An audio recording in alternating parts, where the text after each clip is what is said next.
We have Smit Shah with us, who is the president of Drone Federation India, and drone warfare is also being used in this conflict of India-Pakistan. And let us speak to him and try to understand what it is like as far as drones are concerned. So if we look at the current ongoing conflict and specifically Operation Sindoor, media reports and the first press briefing that was seen, which was chaired by Foreign Secretary, we saw some videos also being released and all. As per those media reports, it seems that we've used particularly 3 different types of drones or UAVs. First one basically a surveillance type of UAV, which was used to track, identify targets and find out which potential areas are to be neutralized or to be affected. That was the initial phase. That was the initial phase. The second phase was essentially about actually sending a loitering munition type of drone or another bomb dropping drone. If you remember one of the videos, it shows camera pointing downwards and a bomb type structure being dropped on a particular building. So that specific example, if we take that type of drone, is essentially the one that is used to drop bombs when you are hovering over a particular building or a target. And the other video that you see during the press briefing, it is a video of a camera being accelerated towards a building. So this kind of drones are loitering munition drones. As the name suggests, basically they have 2 parts. They are a munition which is launched in the air, which is a armament or a payload. And then depending on the area of interest, the drone starts loitering around the particular area waiting for the final command. And once the target is acquired and the final command is executed, the drone then crashes itself into the building or the target and explodes essentially to create the impact. So these are some of the products that have been used in the first phase of the Operation Sindoor.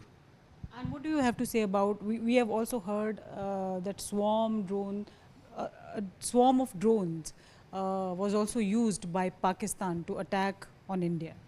See, we can only rely as of now on the early media reports and all the videos and all the photos that we are seeing. Looking at that, it seems currently that India has very well proven 2 specific systems. It's integrated counter UAS grid. This is a network of anti-drone systems that are deployed at various important areas around the border as well as near installations. This integrated counter UAS grid or the counter drone system, primarily its job is to do 3 things, as we call it, the detection, identification and neutralization triad. There are radars as well as RF detection sensors as well as cameras that are used to detect and home onto various incoming drone threats. And the identification layer essentially processes the signals from these sensors and identifies what type of drone this is, at what distance it is, what altitude it is, what is the heading and the direction. And then this information is fed into the neutralization system, which may be a jammer or some kind of a spoofer or some kind of a missile or a light machine gun or a medium machine gun, which is then used to either jam the target or take over and fire on the target. So a lot of these integrated counter US systems have been used, as well as the most famous Sudarshan Chakra, the S-400 air defense system, has also been used to neutralize some of these targets. Right. So, can you tell us about a little more about swarm drones? What it is exactly? It is intelligence-based, automated group of storm drones that operates together.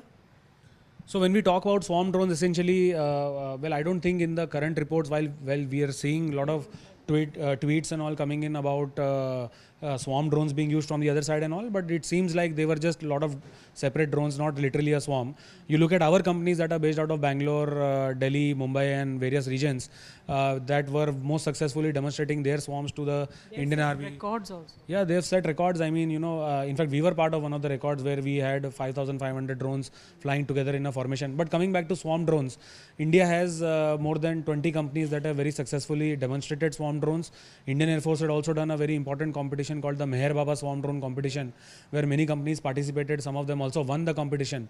So swarm drone is a technology where multiple drones have a common objective. They coordinate with each other and they are given a major task where the drones coordinate within themselves to carry the task after all. So we in fact have successfully deployed swarm drones in the Indian Army as well as in the Indian Air Force competitions and all. So that capacity very well exists in the country. How lethal are they if we use them in a warfare? Then how lethal they can prove? Because even if you bring down one drone, there are other drones that are working.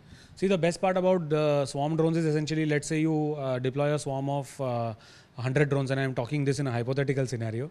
If you deploy a swarm of 100 drones, essentially, let's say we are deploying it on some target or some enemy, and the enemy naturally will try to respond. The beauty about swarm drones is that the enemy or any particular conventional system will never be able to take out, all the 100. And the moment it is taking out some of these drones, there is no leader and child concept here. So you take off 50 drones, the rest of the 50 will continuously still coordinate within each other and continue and home on to the target and continue with the mission as it is. So it is usually used to saturate enemy air defense systems as well as enemy capacity to respond.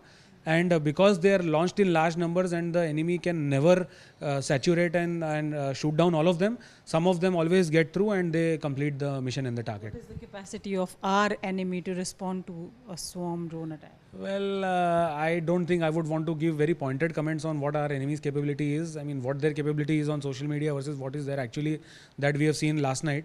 So I don't really want to comment more than that. But I can talk about our capabilities.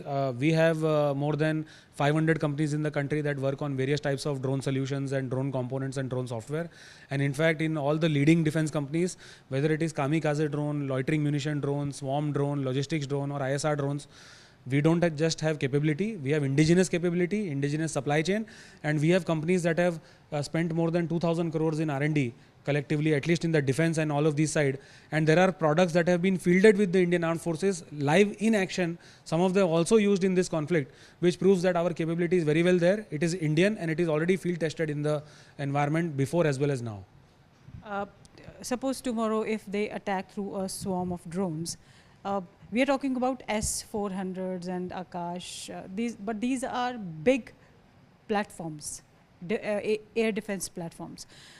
Do we have something which is meant for drones only, anti-drone? So that is where the integrated counter UAS grid comes in. You look at one of the official press releases that have also been given. In that it very clearly says that India's counter UAS grid, which is the counter drone system grid, as well as the S-400, both were used to neutralize these drones. So again, I'll repeat, this capability is very well there, fielded, deployed on the field and working as we speak to stop these threats coming from across the border and violating our airspace.